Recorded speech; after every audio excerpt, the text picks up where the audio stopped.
Umpisahan na natin. Ano nga ba yung una nating pag-uusapan? Eto nga, mga kababayan. Si Amy Marcos, tanong ko lang mga kababayan. Si Amy Marcos ba bumaliktad na? Hindi na ba siya Makaditi? Hindi na ba siya Amy Duterte? Siya ba ay Amy Marcos na ba talaga?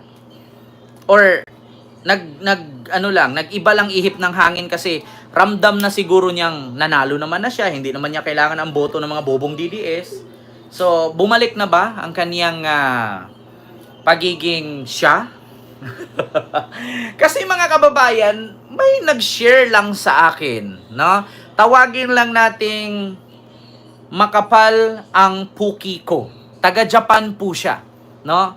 Japan-based po siya. Ang pangalan niya ay Makapal Pukiko, no? So ito po ang kanyang shinare sa akin. Galing po ito kay Makapal ang Pukiko. Hindi po puki ko ang makapal ha, mga kababayan. So nakarating lang sa akin, mga kababayan, galing kay Makapal ang Pukiko. Shinare niya sa akin itong Amy Marcos na nagsasalita at tinuligsa nga ang mga opisyalis ng Davao. Tinuligsa ang Davao, mga kababayan. Nangungulilat na daw ang Davao. Dati daw ang Davao ay supplier, ngayon daw ay naaangasan na daw ito. Tinutuligsa ni Amy ang Davao. Bakit kaya? Parang sino kaya ang kanyang pinaparinggan na wag itigil na daw yung travel ng mga opisyalis sa Davao? Naku po. Bumaliktad na ba talaga siya, mga kababayan? Nung nakaraan, sabi niya, si Sara daw wala ng lusot. Tadtad daw ng kaso, imposible daw makakalusot pa.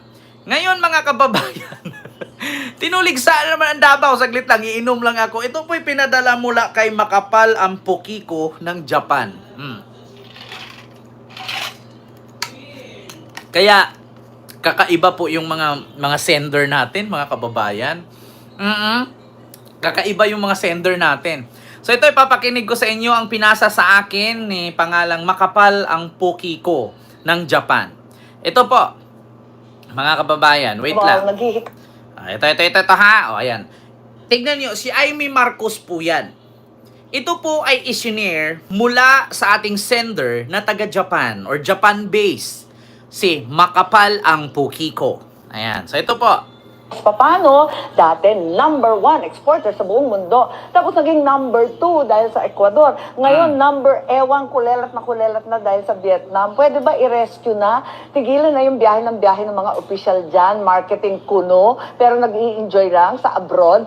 Ano na yan, ang buong Davao, naghihikahos pa paano? Dati, number 1 exporter sa buong mundo. Tapos naging number 2 dahil sa Ecuador. Ngayon, kulelat na dahil sa Vietnam. Pwede ba i-rescue na? Tigilan na yung biyahe ng mga opisyal dyan, marketing kuno, pero nag-i-enjoy lang sa abroad. Ano na yan, ang buong Davao, naghihikahos pa paano? Dati, number 1 exporter sa buong mundo. Tapos naging number 2 dahil sa Ecuador. Ngayon, kulelat na dahil sa Vietnam. Pwede ba i-rescue na? Tigilan na yung biyahe ng mga opisyal dyan, marketing kuno, pero nag-i-enjoy lang sa abroad. Okay, kita nyo, mga kababayan?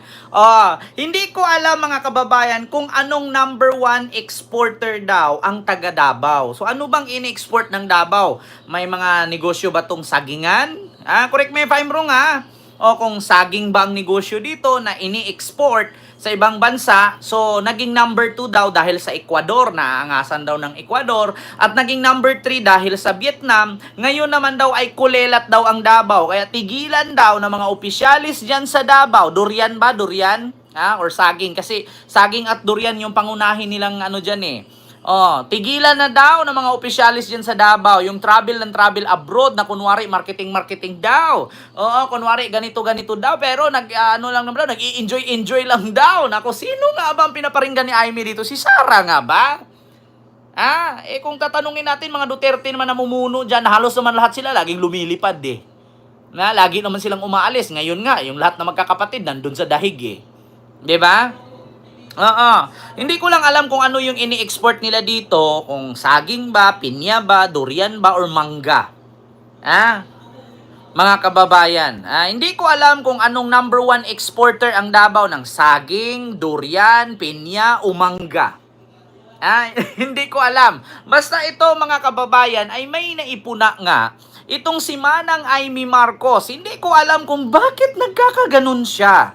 Ano bang ini-export ng Davao? Saging, mangga, o pinya, o durian. Banana daw po, sabi ni Ma'am Marisa. Kaya, number 1 daw dati, ang Davao, ngayon daw ay hindi na daw niya alam, kulelat na daw. Kaya nga daw, tigilan na daw yung pagta-travel ng mga opisyalis ng Davao na kunwari ganito ganyan, pero nagsasaya lang naman, nag-i-enjoy lang naman daw. Naku po, mga kababayan. So, may tanong ko lang mga kababayan, bumaliktad na ba talaga si Amy? Kasi dalawa na to eh. Unang binanat niya ay yung tad daw ng sandamakmak na kaso. Si Sara, imposible daw makakalusot pa. Imposible daw makakalaya pa. Ngayon naman, bago ko i-play yung isa, ito muna. Ang na yan, ang buong Davao, naghihikahos pa paano? Dati, number 1 exporter sa buong mundo. Tapos naging number 2 dahil sa Ecuador. Ngayon, kulelat na dahil sa Vietnam. Pwede ba i-rescue na?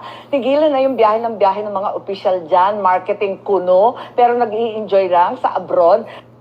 Kita nyo? Tigilan nyo na kasi mga opisyalis dyan na travel kuno. Pero nag-i-enjoy daw sa abroad. Naku po, sino kaya ang pinaparinggan nito? Kasi alam nyo sa totoo lang mga kababayan, ito po ipinadala lang sa akin mula kay Makapal Ampukiko ng Japan. Makapal Ampukiko ng Japan. So, maraming salamat Shout out sa iyo dyan, Makapal Ampukiko ng Japan. Buti hindi numipis yan.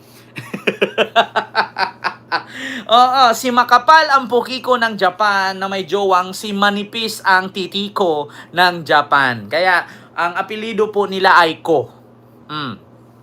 Mag-asawa po ito ng Japan. Japanese po ito. Mag-asawa po sila. Mga kababayan, si Makapal Ampukiko at Manipis ang Titiko. Ayan, yan po ang mga pangalan nila. Mag-asawa po sila. Nakabase po sila sa Japan. Ipinadala lang po ito na napanood daw niya habang sila daw nanood ng Jerjiran movie. Ano daw yun? Blockbuster daw yung movie na yon kasi Jerjiran movie daw. Yung pinanood nila, tapos nung nagpapatalastas daw yung naturang movie, ay lumabas daw itong isang balita na si Amy Marcos daw, ay tinuligsa daw ang mga opisyalis sa Davao, kulilat na daw, dati daw exporter daw ito ng mga produkto, ngayon daw ay hindi na alam kung number 1, number 2, or kung saan, kaya ipinadala sa akin kasi naaaliw itong si Makapal Ampukiko habang nagla-live tayo. Ito naman kanyang asawa na si Manipis ang Titiko, ay habang pinapanood ako ay nabubuisit, kaya nga daw yung TV nila laging nabubutas. Lalo nito, nagla-live tayo, pinakita natin yung mukha ng mga traidor. Hinahampas niya ng martilyo, kaya ilang TV na daw ang sira sa kanila. Kaya, sabi nga sa akin ni Makapal ang Pukiko, na sabi niya hindi daw muna niya i-play habang nagla-live ako, sa cellphone na lang daw siya manood. Kasi 4 na TV na daw ang binasag ng asawa niyang si Manipis ang Titiko. So yun po yun mga kababayan. Ko po ang kanilang apelyido, Ko. Kita nyo na. Amy Marcos tinuligsa ang Davao officials dahil sa kulilat na daw ito. Sunod mga kababayan, ito po kasi yung una na tirada ni Amy, mga kababayan. Ito po yung unang tirada ni Amy Marcos Ito po, wait lang mga kababayan. Amy, tad ng kaso si Sara. Ito po kasi yung unang Kaso nakapila kay VP Sara, no? Ang dahil niyang kaso at hindi natin masasabi na kumbaga walang accountability. Marami pa rin pananagutan kasi ang dami pa rin kaso.